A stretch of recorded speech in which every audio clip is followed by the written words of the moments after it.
இன்று பிறந்தநாள் காணும் இனிய உள்ளங்களின் நல்ல எண்ணங்கள் வெற்றி பெற்றிட எம்டிபி ஃபிக்சர் சேனலின் இனிய பிறந்தநாள் நல்வாழ்த்துக்கள்.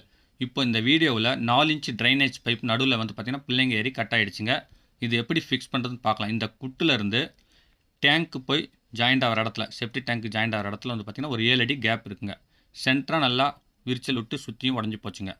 இது எப்படி பைப் இருக்கவே ஜாயின் பண்ணுறதுன்னு பார்க்கலாம். ஈஸி மெத்தடில் ரிவர்சிபிள் கப்ளிங் மூலிமா.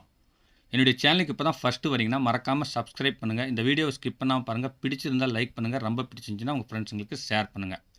இந்த மாதிரி வந்து பார்த்திங்கன்னா ஃபஸ்ட்டு ஒரு லேயர் அறுத்துக்குங்க. அறுத்து விட்டு ஒரு 1/2 இன்ச் அளவுக்கு அறுத்துக்கலாம். அறுத்து விட்டு வெளியே இழுத்து பாருங்கள். ஒரு 4 இன்ச் அளவுக்கு வெளியே நீளணுங்க. ரொம்ப இழுத்து உடச்சிட வேண்டாம். இப்போ வந்து பார்த்திங்கன்னா இழுத்து பார்த்துட்டு உங்களுக்கு ஓகேனா ஒரு 6 இன்ச் கப்ளிங் இருந்தால் போதுமானது. அல்லதுன்னா 1 அடி அறுத்து 1 அடி கப்ளிங் பண்ணுங்க. 3/4 அடி அறுத்து. இப்போ இந்த ரிவர்சிபிள் கப்ளிங் தயார் பண்ணுறதுக்கு ஒரு பிவிசி பைப்பில் 6 இன்ச்சுக்கு கிரீஸ் அப்ளை பண்ணிட்டு ஒரு 8 இன்ச் அளவுக்கு 2 பேப்பர் சுற்றி விடுங்க. சுற்றி விட்டு மேல் பக்கம் நல்லா சுருக்கம் இல்லாமல் நல்லா வளைச்சி விட்டுட்டு பைப்புக்கு 1 இன்ச்சும் அந்த பேப்பருக்கு 1 இன்ச்சு வர மாதிரி நல்லா அகலமான டேப் வச்சு நல்லா சுருக்கம் இல்லாமல் அப்ளை பண்ணிக்கோங்க. அதே மாதிரி அந்த மேல் பக்கத்துலேருந்து கீழ் பக்கத்துக்கு ஒரு டேப் அடிச்சுக்குங்க.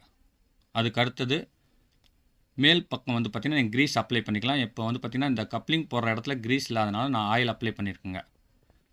ஆயில் அப்ளை பண்ணாலும் உங்களுக்கு போதுமானதுங்க. கிரீஸ் அப்ளை பண்ணிங்கன்னா உங்களுக்கு ரிவர்சிபிள் கப்ளிங் உருவுறதுக்கு ஈஸியாக இருக்குங்க. இப்போ பைப்புக்குள்ளேயும் கிரீஸோ அல்லது ஆயிலோ அப்ளை பண்ணிக்கோங்க. உங்களுக்கு என்ன நீளம் பைப் கப்ளிங் வேணுமோ அந்தளவுக்கு. குறைஞ்சது 6 இன்ச் வரைக்கும் தான் போட முடியும். அதுக்கு மேலே போட்டோம்னா உங்களுக்கு கொஞ்சம் ரிமூவ் பண்ணுறதுக்கு கஷ்டங்க. மேலே இந்த மாதிரி கிரீஸோ அல்லது ஆயிலோ அப்ளை பண்ணுறதுனால பைப் காய்ச்சும் பொழுது உங்களுக்கு வந்து தீயாதுங்க. பர்னிங் ஆகாது. பைப்புடைய தன்மை மாறாதுங்க. இப்போ வந்து பார்த்திங்கன்னா ஸ்லோ ஃப்ளேமில் ஒரு 2 இன்ச் உயரத்தில் முன்னாடி கொஞ்சம் ஜாஸ்தியாகவும் போக போக கம்மியாக காய்ச்சுங்க. பேக் சைடு ரொம்ப காய்ச்சிட்டிங்கன்னா கப்ளிங் இன்சர்ட் பண்ணும்போது வளையும் நெளியுங்க. இந்த மாதிரி வந்து பார்த்திங்கன்னா நல்லா காஞ்சி ஃப்ளெக்சிபிள் ஆனதுக்கப்புறம் நீங்கள் இன்சர்ட் பண்ணிக்கோங்க 6 இன்ச் அளவுக்கு.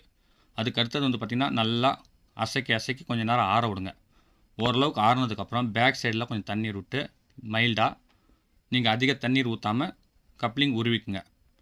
அப்படி உருவி பார்த்து வரலனா இந்த பேப்பர் ரிமூவ் பண்ணிட்டு உருவினீங்கன்னா ஈஸியாக வந்துடும். அப்படியும் உங்களுக்கு கப்ளிங் வந்து பார்த்திங்கன்னா நிறையா தண்ணி ஊற்றி ஜாம் ஆகிடுச்சுன்னா உள் சைடு ஆக்ஸா பிளேட் போட்டு அறுத்துட்டு ஒரு தட்டி உருவினீங்கன்னா வந்துடுங்க. அவ்வளோதாங்க. இப்போ கையில் உருவுறதுக்கே வந்துடுச்சு. ஏன்னா கிரீஸ் வந்து பார்த்திங்கன்னா பைப்புக்குள்ளேயும் வெளியவும் கப்ளிங் போட வேண்டிய பைப்லேயும் அந்த பேப்பர்லேயும் தடவுனால உங்களுக்கு ஈஸியாக இருக்குங்க. இப்போ வந்து பார்த்திங்கன்னா இது மாதிரி கப்ளிங் வந்து பார்த்திங்கன்னா ஒரு அடியில் 2 பக்கம் திருப்பி நான் கப்ளிங் போட்டிருக்கேன். இது வந்து 6 இன்ச்சில் 2 கப்ளிங் ரெடி பண்ணியிருக்கேன்.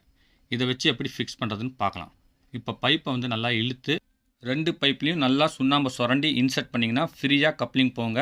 நான் இப்போ வந்து பார்த்திங்கன்னா சுண்ணாம்பு சுரண்டாமையே ஃபிக்ஸ் பண்ணுறேன். அதனால் கொஞ்சம் ரிஸ்க் எடுக்கிற மாதிரி இருக்கும். இப்போ அப்படியே நான் இன்சர்ட் பண்ணிவிட்டு ஒரு டைல்ஸ் பிட்டை வச்சு நான் தட்டுறேங்க. மட்டம் அணைஞ்சதும் ஒரு காகித பென்சிலில் மார்க் பண்ணிக்கோங்க. மார்க் பண்ணிவிட்டு ஒரு 3 இன்ச்சு அந்த பைப்பில் ரிவர்ஸில் ஏறுற அளவுக்கு நல்லா தட்டிக்குங்க. என்னுடைய சேனலில் இந்த பைப் ஃபிக்ஸ் வீடியோ இல்லாமல் வீட்டு உபயோகப்படுத்தல் service video, RO service, electrical electronics வீடியோஸ்னு எக்கச்சக்கமாக அப்லோட் பண்ணியிருக்கேன். எல்லாமே யூஸ்ஃபுல்லாக இருக்கும். மறக்காமல் போய் பாருங்கள். இப்போ வந்து பார்த்திங்கன்னா 2 சைடு ஒரே சமமாக கப்ளிங் வந்து அரைஞ்ச பின்னாடி நீங்கள் பேஸ்ட் ஊற்றிக்கலாங்க. பேஸ்ட்டு நல்லா காஞ்சதும் உங்களுக்கு லீக் ஆகுங்கிற ஒரு சந்தேகம் தான் நீங்கள் வந்து பார்த்திங்கன்னா எம்சிஎல் அப்ளை பண்ணிக்கோங்க. இந்த வீடியோ பிடிச்சிருந்தால் லைக் பண்ணுங்கள். ரொம்ப பிடிச்சிருந்துச்சுன்னா ஷேர் பண்ணுங்கள். மீண்டும் அடுத்த வீடியோவில் சந்திக்கும் வரை உங்களிடமிருந்து விடைபெறுவது உங்கள் எம் தௌலத் பாஷா. வணக்கம்.